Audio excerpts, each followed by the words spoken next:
নমস্কার বন্ধুরা, আজকে আমি বানাবো বেগুনের ফুলঝুরি। কেমনভাবে বানাচ্ছি প্রথম থেকে শেষ অবধি ভিডিওটা দেখতে থাকুন। একটা ডিম ফাটিয়ে নেবো,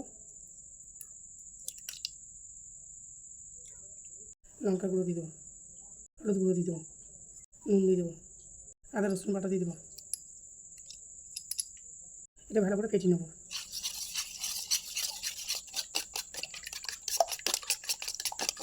বেগুনটা কেটে নিয়েছি, এটার মধ্যে মাখিয়ে নেবো।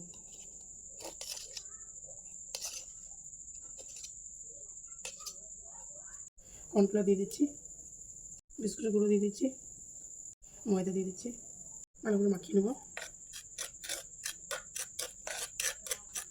বেগুনটা বিস্কুটের গুঁড়োর মধ্যে কোট করে নেবো। কড়াই সরষে তেল দিয়ে দেবো। তেল গরম হয়ে গেছে, বেগুনটা কোট করে নিয়েছি বিস্কুটের গুঁড়োর মধ্যে ভেজে নেবো। ভাজা হয়ে গেছে, তুলে নেবো।